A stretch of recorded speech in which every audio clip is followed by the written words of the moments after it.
divisão, múltiplos divisores, mínimo múltiplo comum, máximo divisor comum, retas e ângulos.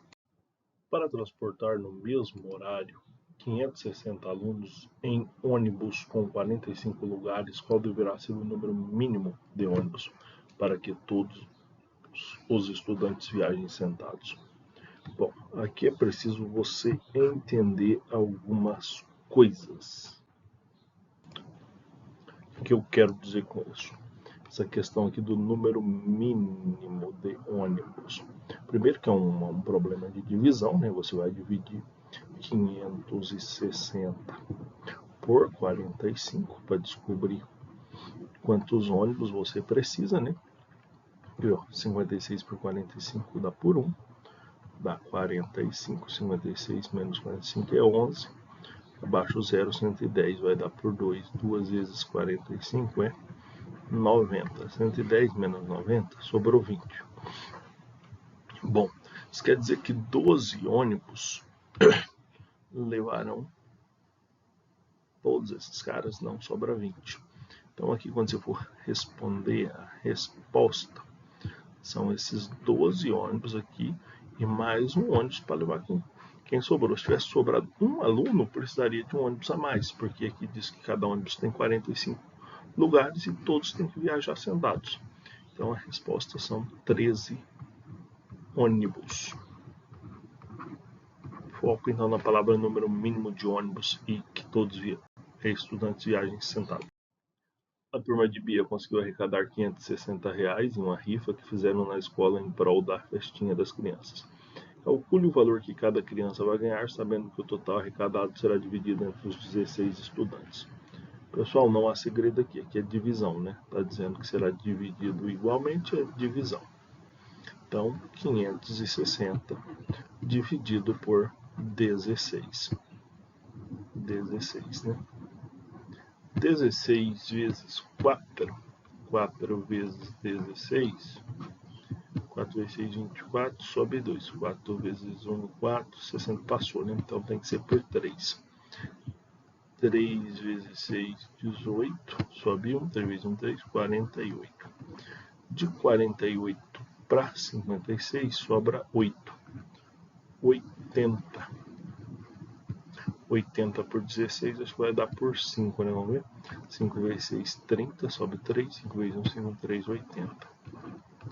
Então esse aqui, sobrou nada, a gente tem a resposta aqui. Vai dar 35 para cada um. 3. Escreva a operação de potenciação correspondente à área ou ao volume de cada figura a seguir, além das multiplicações e do resultado dessa grandeza. O primeiro caso aqui é uma superfície, então vamos calcular a área. Qual que é a operação de potenciação envolvida? O tamanho do lado aqui é 1, 2, 3, 4. Então a operação de potenciação aqui é 4 elevado a 2, vulgo 4 ao quadrado, porque essa figura é um quadrado. Qual é o significado disso em relação à multiplicação? Isso aqui é 4 vezes 4. E, portanto, isso aqui é 16. E na letra B, como é que funciona? Na letra B não é área, é volume, porque nós não temos uma figura plana, nós temos um sólido, ele tem volume. E para calcular o volume de um cubo, você vai pegar a medida do lado, que aqui é 1, 2, e vai elevar isso a 3, porque você tem largura, comprimento e altura, então é elevado a 3.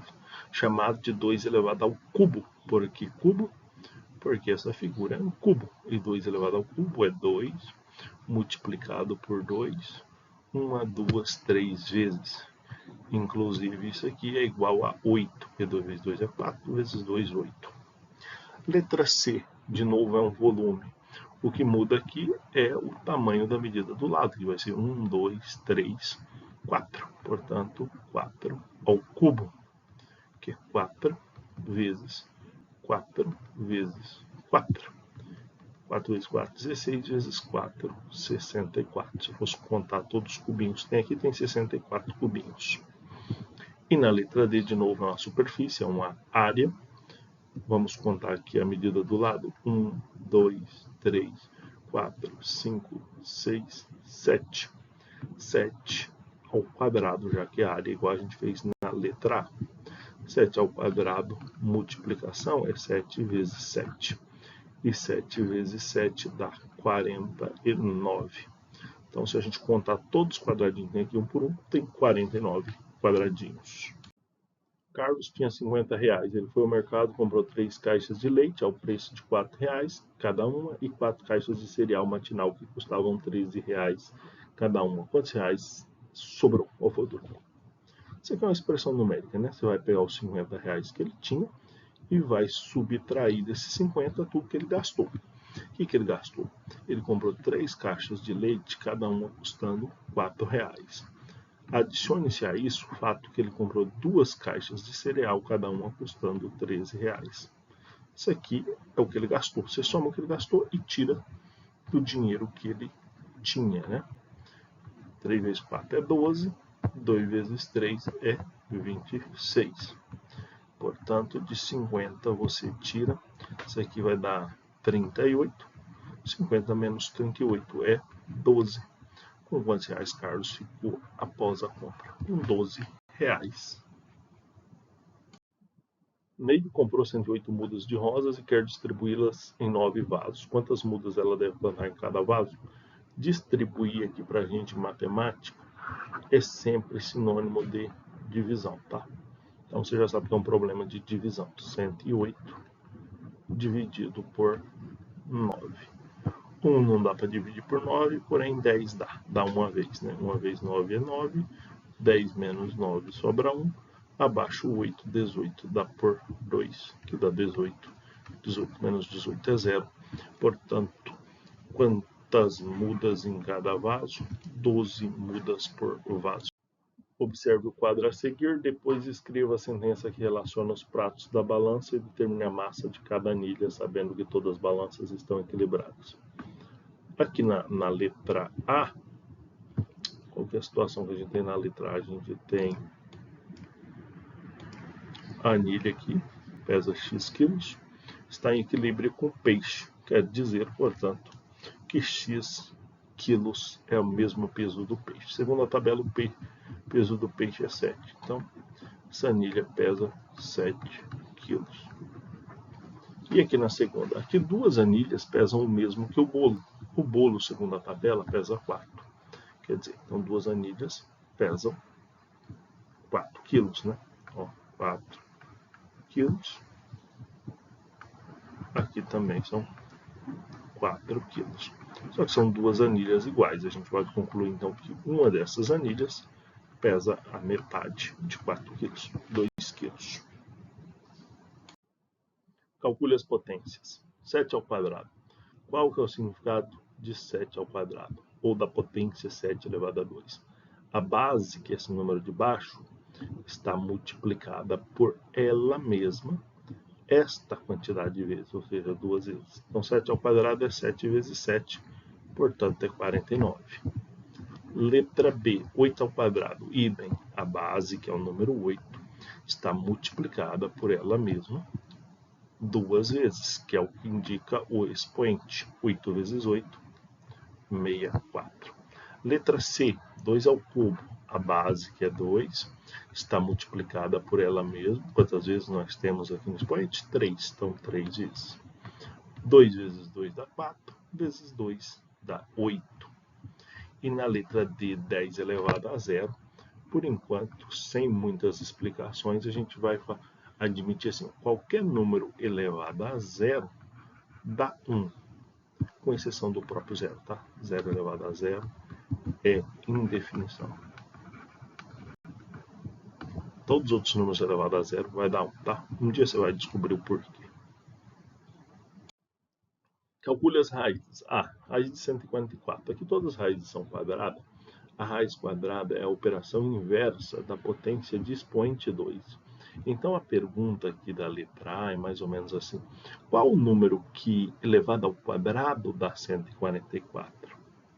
O número que eu elevo ao quadrado e dá 144 é o número 12. Se eu fizer 12 vezes 12, dá 144. Qual o número que eu elevo ao quadrado? Qual o número que eu multiplico por ele mesmo que dá 49? O 7. Qual o número que eu multiplico por ele mesmo que dá 64? Qual o número que eu multiplico por ele mesmo que dá 90? Aí você vai recorrer à tabuada, você não vai encontrar, né? A tabuada 10 você não vai encontrar. Você vai encontrar que 9 ao quadrado é 81, que é menor, e que 10 ao quadrado é 100, que passou. Ou seja, o 90 está entre 81 e 100. E tem algum número natural entre 9 e 10? Não tem nenhum número natural entre 9 e 10. Significa que a raiz de 90 não é um número natural. Então, por hora, a gente responde aqui que não tem. Não tem. Mas quando eu digo não tem, é não ter um número natural, que seja a raiz de 90. Quanto vale o peso x? Aqui eu tenho uma situação de equilíbrio. Tenho 2 pezinhos x igual um 30 mais um x. Uma coisa que eu poderia fazer aqui na balança, que a balança me permite, é você tirar coisas da balança, dessa balança de pratos, desde que a quantidade que você tire aqui seja a mesma que você tire lá. Por exemplo, se eu tirar um xzinho desses aqui, essa balança entraria em desequilíbrio. Só que se eu tirar a mesma quantidade do outro lado, essa balança continua em equilíbrio. E fica claro que x é 30 kg. Faça o teste, né? Se você pegar aqui x mais x dá 60 e 30 mais 30 dá 60. Escreva os 10 primeiros múltiplos de 6. Primeiro múltiplo de 6, 6 vezes 0, 6 vezes 1, 6 vezes 2, 6 vezes 3, 6 vezes 4, 6 vezes 5, 6 vezes 6, 6 vezes 7, 6 vezes 8, 6 vezes 9. Pronto, né? Já tem 10 números aí, não precisa escrever mais. É a pergunta dos 10 primeiros. Do 3. 3 vezes 0, 3 vezes 1, 3 vezes 2, 3 vezes 3, 3 vezes 4, 3 vezes 5, 3 vezes 6, 3 vezes 7, 3 vezes 8, 3 vezes 9, já tem 10 aí também. Do 7, 7 vezes 0, 7 vezes 1, 7 vezes 2, 7 vezes 3, 7 vezes 4, 7 vezes 5, 7 vezes 6, 7 vezes 7, 7 vezes 8, 7 vezes 9. Pronto, coloquei aí também os 10 primeiros múltiplos de 7. De 12. 12 vezes 0, 12 vezes 1, 12 vezes 2, 12 vezes 3, 12 vezes 4, 12 vezes 5, 12 vezes 6, 12 vezes 7, 12 vezes 8, 12 vezes 9. Pronto, aí estão os 10 primeiros múltiplos de 12. Escreva os divisores de. Os divisores de 12. Os números que dividem o 12 sem sobrar resto. O 1 é divisor de qualquer número, né? 12 dividido por 1 dá 12 e não sobra resto. O 12 é divisível por 2, porque 12 é par e todo número par é divisível por 2. O 12 é divisível por 3, porque se você for lá na tabuada do 3, você encontra o 12 como resultado. Na verdade, 3 vezes 4 é 12. Então, tanto o 3 quanto o 4 são divisores de 12. Divida aí 12 por 3 ou por 4, você verá que o resto da divisão é 0. 12 não é divisível por 5. Se você dividir o 12 por 5, você vai ter um resto diferente de 0. O 12 é divisível por 6. 12 dividido por 6 dá 2, sobra 0. E depois não é divisível nem por 7, nem por 8, nem por 9, nem por 10 e nem por 11. 12 é divisível pelo próprio 12. Aliás, todo número é divisível por si próprio, né? Porque você divide o número por ele mesmo, dá 1 e sobra 0. Estão aí todos os divisores de 12. O 13. 13 é divisível por 1, conforme eu disse, todo número é divisível por 1. Não é por 2, porque é ímpar. Não é por 3, porque não está na tabuada do 3. Não é por 4, não é por 5, não é por 6, não é por 7, não é por 8, não é por 9, não é por 10, não é por 11, nem por 12. 13 é divisível por 13. Todo número é divisível por 3. Alguns números só têm 2 divisores, como é o caso do 3, são os chamados números primos. Então, 13 é um número primo. 72 é divisível por 1, né? 1 divide todo mundo. 72 é par. 7 mais 2 é 9, quer dizer que 72 dá para dividir por 3, também não sobra resto. 72 dá para dividir por 4 também, né? Não sobra resto. Sim, dá para dividir por 4. E olha que interessante, 71 dividido por 1 é 72, que é outro múltiplo de 72. Outro divisor. 72 dividido por 2 é 36, que vai aparecer aqui como divisor. 72 dividido por 3 é... Peraí, deu um bug. 24, que vai aparecer como divisor. 72 dividido por 4 é 18. Todos vão reaparecer como divisor. 72 não é divisível por 5, porque não termina nem 0 e nem 5. É divisível por 6. Eu me lembro que 6 vezes 12 é 72. Não é por 7. Se não, a borda do 7 não tem o 72, né? 7 vezes 10 é 70. Por 8. 8 vezes 9 é 72. Então é divisível por 8 e por 9. Você divide 72 por 8, dá 9. Você divide 72 por 9, dá 8. Quer dizer que aqui vai começar a voltar. Ó. O 8 e o 9 estão ligados? 72 dividido por 6 dá quanto? 72 dividido por 6 dá 12. Então 72 dividido por 12 dá 6. 72 dividido por 4 deu quanto? 72 dividido por 4 dá 18. Então 72 dividido por 18 dá 4. 72 dividido por 3 dá 24. Então 24. 72 dividido por 24 dá 3. 72 dividido por 2 dá 36. E 72 dividido por 1 dá 72.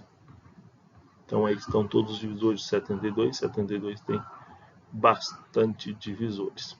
E por último, 41. Te pergunto, tu lembra de uma tabuada aí que 41 era resultado? Se eu perguntar assim, o 63, você lembra do 7 vezes 9, o 54, você lembra do...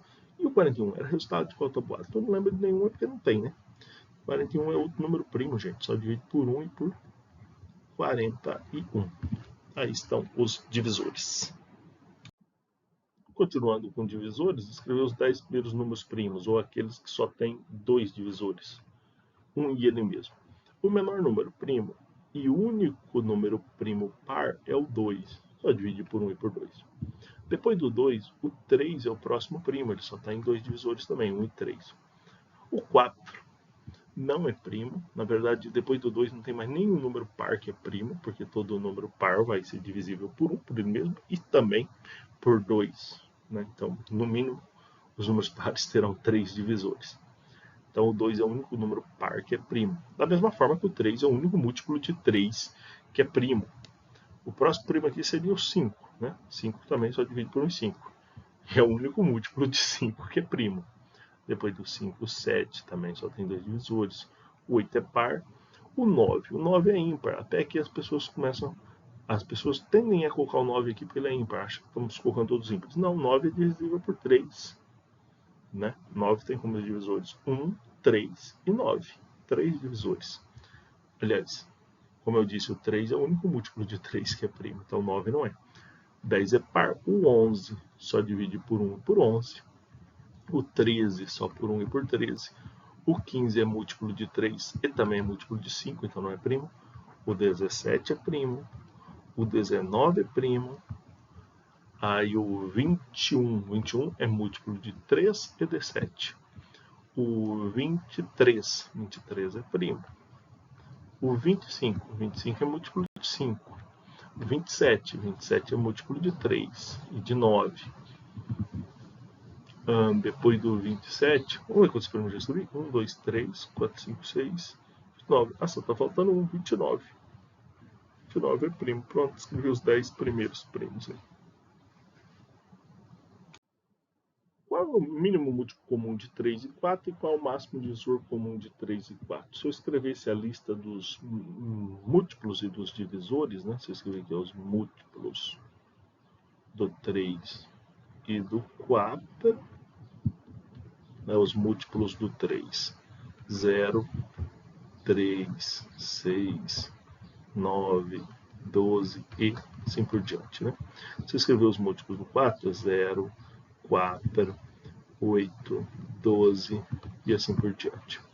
O mínimo múltiplo não considera o zero, porque senão o zero seria mínimo múltiplo de todo o número, tá? Então é o primeiro múltiplo comum depois do zero. Vocês estão vendo que é o 12 que apareceu aqui, é com isso aqui? Então, mínimo múltiplo comum de 3 e 4 é 12. Raciocínio muito parecido para o divisor, tá, gente? Vou escrever a lista dos divisores e depois vou chegar a uma conclusão sobre qual é o máximo divisor comum. Divisores. Divisores do 12 e do 14. O 12 é divisível por 1, por 2, por 3, por 4, por 6 e por 12. Adiantei um pouco o processo. São todos divisores do 12. E os divisores do 14 são 1, 2, 14 não dá para dividir por 3, nem por 4, nem por 5, nem por 6, dá para dividir por 7 e por 14. Então, qual que é o maior número que eu tenho nessas duas listas? É o número 2. 2 é o maior número que eu tenho nas duas listas. Então, o máximo divisor comum aqui é 2.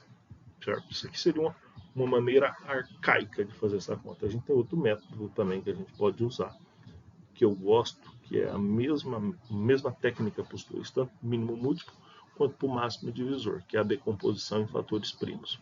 Por exemplo, para 13, mínimo múltiplo comum de 3 e 4, você faria assim. Põe o número 3, separa com a vírgula do 4, faz essa barrinha e vai dividindo, decompondo em fatores primos. Tem alguém que dá para dividir por 2? Tem. Então a gente divide o 4 por 2. Ainda tem um cara divisível por 2. O 3, você nota que a gente só foi repetindo. Agora não tem mais ninguém divisível por 2. O próximo primo, dada a nossa lista dos 10 primeiros primos, é o 3. E, felizmente, o 3 dá para dividir por 3. Pronto, acabou. Está decomposto. O MMC é 2 vezes 2 vezes 3. 2 vezes 2, 4 vezes 3, 12. E talvez você me pergunte por que eu vou usar esse método aqui em vez de usar o primeiro. Bom, você vai usar esse método aqui quando o primeiro não for bacana, né? Sei lá, for um número muito grande, ou os múltiplos, por exemplo, 3 e 4, eu encontro os múltiplos rápido, né? Nem sempre vai ser assim. E aí talvez a decomposição seja o melhor caminho. A decomposição eu também posso usar ela para fazer o máximo divisor comum. Veja, máximo divisor comum de 12 e 14. Vou escrever aqui o 12 e o 14, eu vou separar por vírgula e vou traçar essa reta, eu vou dividindo pelos números primos. Só que aqui com adicional, eu vou colocar um asterisco se o número não for fator comum. O que é fator comum? Por exemplo, 12 e 14, ambos eu posso dividir por 2. Então, 2 é um fator comum, ele divide todos os números que estavam aqui. Agora aqui que eu tenho 6 e 7, o 6 dá para dividir por 2, mas o 7 não dá. Então, eu vou colocar um asterisco, porque esse 2 não é fator comum. Não tem mais ninguém divisível por 2, o próximo primo é o 3. Só que esse 3 ele vai dividir o 3 e não dividirá o 7. Idem aqui, pelo 7, que é o próximo primo, divide só o número 7. Então, esses caras que eu coloquei, o asteriscos não servem no máximo divisor comum. Até aqui eu fiz a mesma conta que eu fiz aqui no MMC. Só que a partir de agora eu vou pegar só quem não tem o asterisco. Aqui só tem um cara que não tem o asterisco, que é o 2. Então, o máximo divisor comum é 2, tá? Se eu tivesse mais de um número aqui, eu multiplicaria esses números, igual eu multipliquei no MMC. Se eu tivesse um 2 e um 3, faria 2 vezes 3. E se todos os números aqui tivessem asterisco, seria porque o máximo divisor seria 1, né?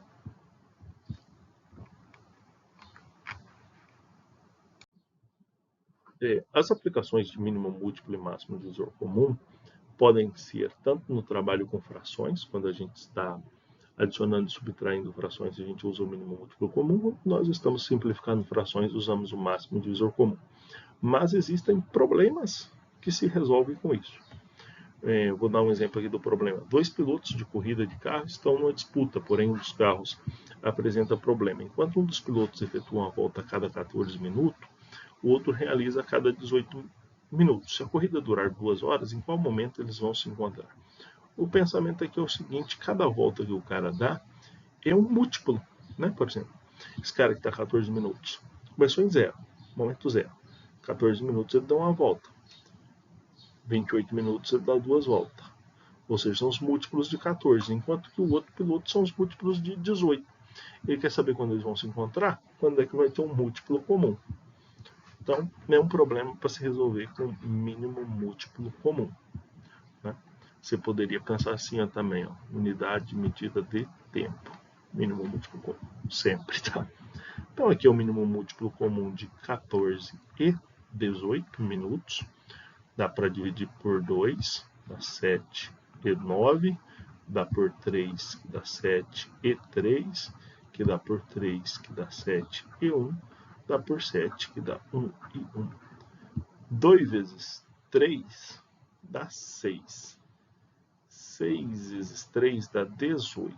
18 vezes 7, 7 vezes 10, 70. 7 vezes 8, 56. 70 com 56, 126, multiplicando tudo.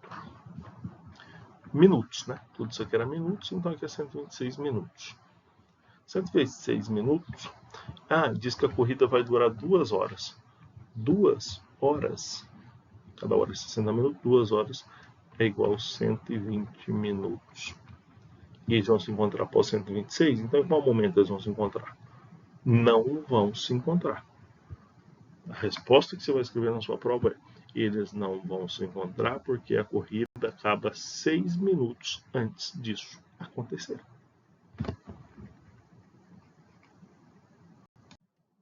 Ruth e Maria frequentam a mesma livraria. Ruth vai à livraria a cada 15 dias e Maria a cada 21 dias. Se elas se encontrarem na livraria hoje, daqui a quantos dias voltarão a se encontrar lá? Unidade de medida de tempo. Aqui, né? 2 unidades, então mínimo múltiplo comum de novo. Mínimo múltiplo comum do quê? 15 dias e 21 dias. Esses dois números aí são ímpares, nenhum dá para dividir por 2, ambos são divisíveis por 3. Dá 5 e 7. Números primos, o 5 dá para dividir por 5 e o 7 dá para dividir por 7. 3 vezes 5, 15. 15 vezes 7. 7 vezes 10, 70. 7 vezes 5, 35. 70 com 35, 105. Dia, 105 dias. Daqui a quantos dias voltarão a se encontrar lá? Daqui a 105 dias. Para uma festa de uma escola de música foram vendidos 690 ingressos em 15 lotes com as mesmas quantidades de ingressos. Quantos ingressos havia em cada lote? Acho que é um problema de divisão, hein? 690 dividido por 15. 69 por 15, 15 vezes 4 dá 60. Mas não, 90. Dá por 6, 6 vezes 15, 90. 90 menos 90, 0. 46, tem 46. Tem 46. Problema grande, hein? O MMC, o MDC. Mas pela experiência, quanto maior é MDC. Os MMC são um pouco menores. Uma professora está organizando caixas contendo determinada quantidade de brigadeiros e beijinhos para dar aos estudantes. Por isso, ela está seguindo as regras. As caixas deverão conter pelo menos um brigadeiro e um beijinho cada um. Quantidades iguais de cada doce devem ser distribuídas nas caixas de modo que no final não sobre doce. Então essa mulher está fazendo o quê? Ela está dividindo os doces em caixinhas, né? E se ela está dividindo, nós temos uma das palavras dessa sigla aqui, ó, MDC, máximo divisor comum. Então vamos lá, ela tem 45 beijinhos, 63 brigadeiros. Quantos doces ela vai colocar em cada caixa? Primeiro, preciso saber o número de caixas. E para saber o número de caixas, eu vou fazer o máximo divisor comum de 45 e 63. 45 e 63 são números divisíveis por 3. Um dá 15, o outro dá 21. Que também são divisíveis por 3. Um dá 5 e o outro dá 7. 5 é divisível por 5, mas o 7 não é. 7 é divisível por 7. Nota que, como eu coloquei asterisco em quem não era fator comum, sobrou só o 3 vezes 3, que dá 9. Então, quantas caixas de doce nós temos? 9 caixas de doce. Das alternativas que eu tinha aqui, ó, letra A e letra C, tá? Não saiu aqui letra B, mas letra A e letra C, as possíveis corretas. Bom, aí é só fazer a divisão. Tinha 45 beijinhos em 9 caixas, você divide 45 por 9. 45 dividido por 9 dá 5. 9 vezes 5, 45. Então, 5 beijinhos por caixa. Já não pode ser a letra A. Então, você não precisa nem continuar, porque só pode ser a letra C. Mas ainda assim, se você quiser dividir os 63 brigadeiros, 63 dividido por 9 dá 7. Quantos brigadeiros por caixa? 7 brigadeiros. Então, letra C correta. 9 caixas, 5 beijinhos e 7 brigadeiros. Essa questão aqui eu peguei numa prova do ano passado. Ela tem essas duas listas de números aqui, grupo 1 e grupo 2, e faz algumas afirmações sobre o grupo 1 e o grupo 2, tá? Vai analisar qual afirmação bate e vai marcar correta, né, que bater. Aqui diz que são números primos e números pares. Será que o grupo 1 são números primos? Sim, no grupo 1 nós só temos números primos. No grupo 2 são números pares? Sim, no grupo 2 nós só temos números pares. Eu fico em dúvida se essa seria a resposta, porque apesar de só ter números pares no grupo 2, não temos um intervalo com todos os números pares, né? Pula do 6 para o 10, não tem o 8, o 10 pula para o 14, não tem o 12, né? Então, poderia ser a letra A. Se não tiver nada melhor do que a letra A, a gente marca a letra A. Vamos para B, números ímpares e compostos. Essa daqui é falsa com certeza, porque na letra A a gente tem um número par. Então, não dá para dizer que é um número. Letra C, números primos e números compostos divisíveis por 2. A parte dos números primos é a mesma coisa que está na letra A, e quando ele diz números compostos divisíveis por 2, é outra maneira de dizer números pares. Então, a letra A e a letra C estão dizendo absolutamente a mesma coisa. Letra D, números primos e números compostos divisíveis por 3. 6 é divisível por 3, 10 não é, 14 não é, 22 não é. Então, com certeza, essa é falsa. A letra A e a C dizem a mesma coisa. Se a letra A estiver certa, a C também estaria certa. Sim, de fato, essa questão da prova que eu retirei, essa questão foi anulada, tá? Ela foi anulada por essa razão aí, tá? A professora de matemática do 6º ano desenhou esses 4 polígonos. Qual deles tem lados paralelos? Só vamos lembrar de retas paralelas. Ficou a beleza essas 2 retas que eu fiz, né? Mas já passa a ideia. 2 retas que não têm ponto em comum. De forma mais grosseira, 2 retas que não se encontram. Só em todas as figuras, nós só encontramos isso, por exemplo. Aqui, ó, nessa figura, se eu traçar uma reta em cima e embaixo, que não se encontram, são retas paralelas. Poderia ser assim, ó, também, essa e essa. Na verdade, o quadrado ou o retângulo em si, eles são formados por 2 pares de retas paralelas, tá? Então é a letra B, não tem como ser outra coisa, tá bom?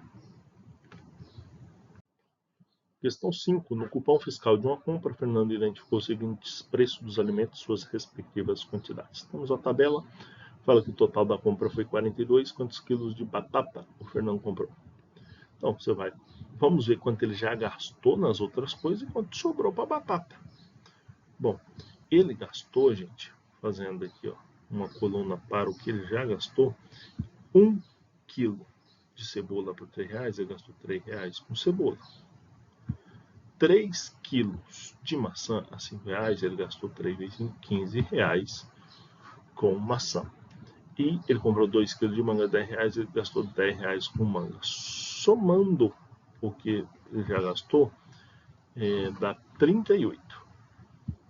Ou seja, de 42 para 38, ele tem R$4 para comprar batata. R$4 para comprar batata, sendo que está R$2 o quilo, você vai dividir 4 por 2, vai dar 2. Pronto, você já tem sua resposta. Não sei, às vezes o problema é que você resolvesse por expressão numérica. Você faria assim, ó, o valor que ele tem, menos o que ele gastou, que é a soma, né, ali de 1 vezes 3, mais 3 vezes 5, mais 2 vezes 10. Isso aqui dá o valor que sobra para comprar batata. Como a batata custa R$2, isso aqui tudo tem que estar dividido por 2. Se você resolver essa expressão numérica na ordem correta, né, vai dar 42 menos 38 dividido por 2. Aquilo que a gente falou, né? 42 menos 38 é 4 dividido por 2, que dá 2 kg de batata também. Chega no mesmo lugar. Questão 6. Patrícia está aprendendo programação e está empolgada com a oportunidade de programar um robô. Ela decidiu criar um algoritmo para que o robô fosse capaz de identificar características dos números e criou o fluxograma a seguir. No entanto, ficou confusa com as duas últimas respostas do algoritmo e preferiu deixá-las indicadas pelas letras A e B. Então, o programa da nossa amiga aí funciona assim, ó. O computador vai você digita o número que aparece na tela para vocês aqui, ó. Digite número. Aí você digita o número, você digita lá 20. O que o computador faz? Ele divide por 2. E aí ele vê se o resto é 0 ou não. Se o resto for 0, ele fala, esse número é alguma coisa. Se o resto não é 0, ele diz, esse número é outra coisa. Pessoal, se você dividiu por 2 e sobrou o resto 0, nós estamos falando que esse número é divisível por 2. O número é divisível por 2. Então aqui, é div por 2. E aqui está escrito não é div por 2. Quem são os números divisíveis por 2? Os números pares. Quem são os números que não são divisíveis por 2? Os ímpares. Nessa ordem, as letras A e B. Par e ímpar. Em um bairro, o caminhão de coleta de lixo passa a cada 8 dias e o caminhão de coleta seletiva passa a cada 2 semanas. Se 20 dias atrás ambos passaram, daqui quantos dias eles voltarão a passar no mesmo dia? Opa! Dia, semana, mínimo múltiplo comum.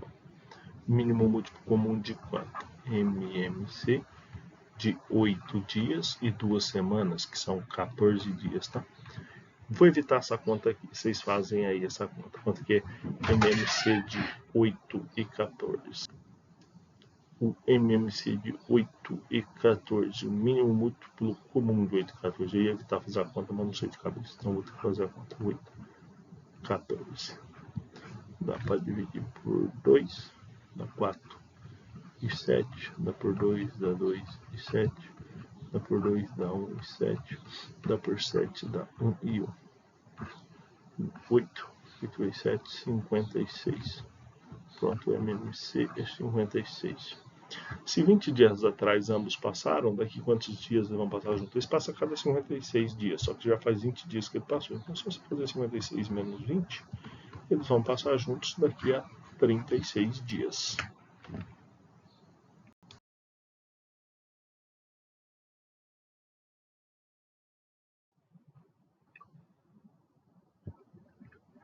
Joana está preparando kits de doces para distribuir entre alguns convidados, a 36 brigadeiros e 42 cajuzinhos. Ela quer separá-los em pratos. Ela quer dividi-los em pratos de modo a ocupar a menor quantidade de pratos, ou seja, ter a maior quantidade de doces em cada prato. Maior quantidade, divisão de dois números diferentes. MDC. Ela quer saber a quantidade de doce que tem em cada prato. Primeiro eu preciso saber quantos pratos. Então aí eu vou fazer o MDC de 42 e 36. Isso vai me dar quantos pratos? Por 2, 21 e 18. Eu divido por 3, que dá 7 e 6. Como 7 é primo, e 6 não é múltiplo de 7, eu sei que aqui já tá bom. Não importa como é isso aqui, vai dar 6. Então 6 é o número de pratos. Então quantos pratos? 6 pratos. Qual a maior quantidade de doce? Quantos doces ela tem? Ela tem 36 brigadeiros e 42 cajuzinhos. 2 com 6, 5 com 4, 78 doces. 78 doces em 6 pratos. 18 dividido por 6, 3. Então, quantos doces em cada prato? 13 doces em cada prato. Um evento de corrida de equipes irá acontecer no próximo sábado de semana. O período para as inscrições de participantes terminou hoje. Ao total, 88 pessoas se inscreveram.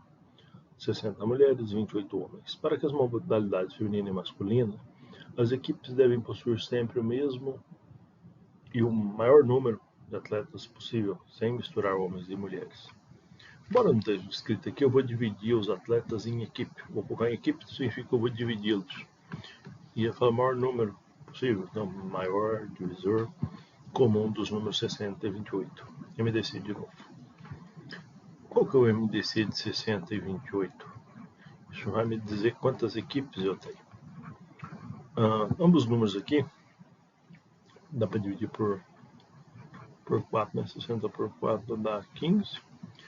4 dá 7, 7 é primo e 15 não é múltiplo de 7, já paro por aqui. Então já sei quantas equipes eu tenho. 4 equipes. Quantos atletas? 88 pessoas. 4 equipes.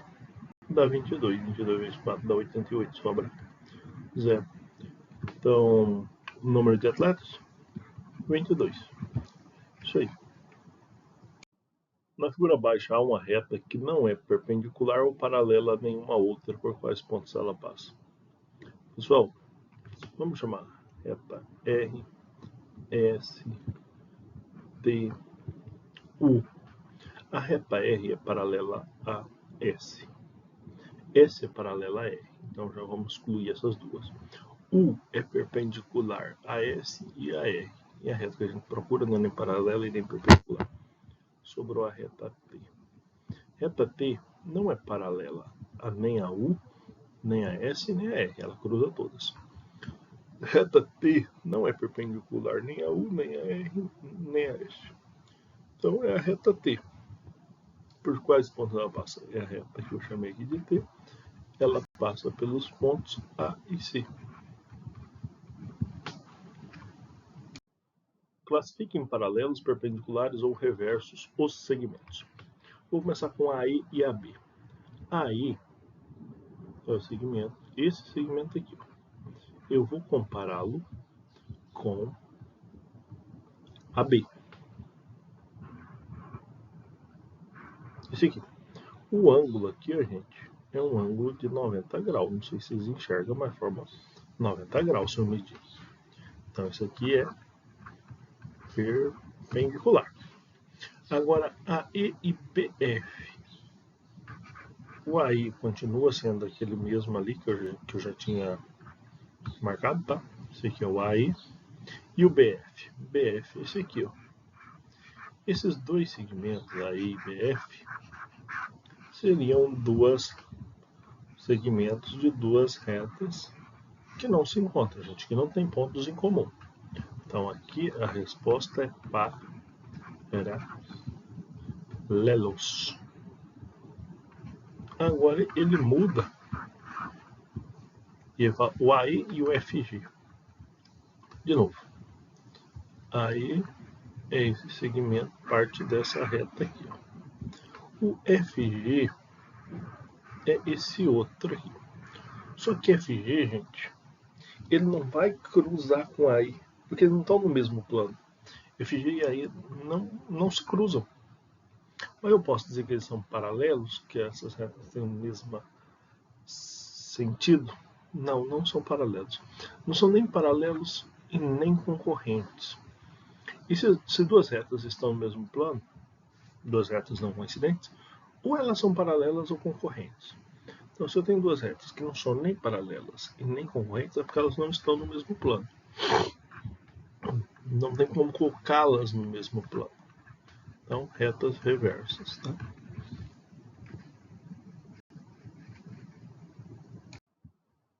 Um ângulo mede 96 centímetros. A bissetriz desse ângulo é traçada. Qual a medida dos novos ângulos formados? Então, vamos considerando que esse ângulo inteiro aqui, ó, entre a reta que eu vou chamar de R e S, esse ângulo todo é 96.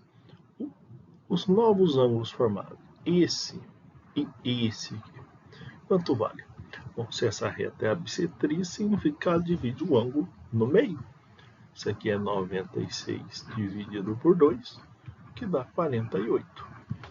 Idem aqui, 96 dividido por 2, que dá 48.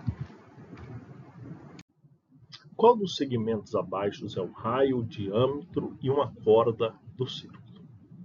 Bom, vou começar dizendo que eu coloquei nomes aqui. O segmento AB eu chamei de F, o segmento CD chamei de G e o segmento CI de H.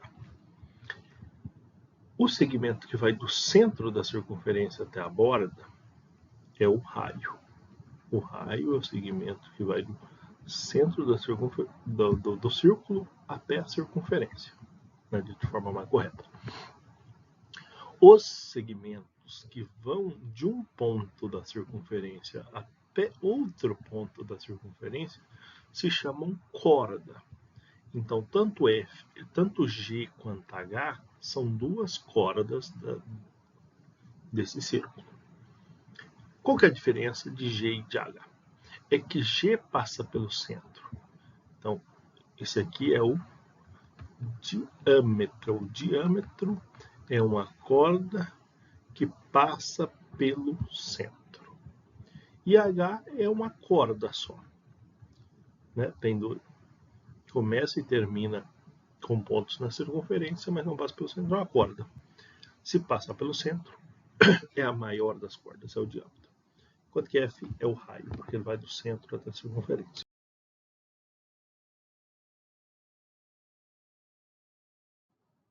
Polêmica. Qual é o círculo e qual é a circunferência? Aqui no ensino fundamental a gente diz o seguinte: isso aqui é a circunferência. Circunferência. E esse aqui é o círculo. Basicamente, como que a gente diferencia? Circunferência é a borda, parte de dentro é o círculo. Tá? Se você não está no ensino fundamental, você vai falar que isso aqui é um disco, não sei o que, não sei o que. Esse vídeo foi feito para alunos do ensino fundamental e será dessa forma que será cobrado nas provas.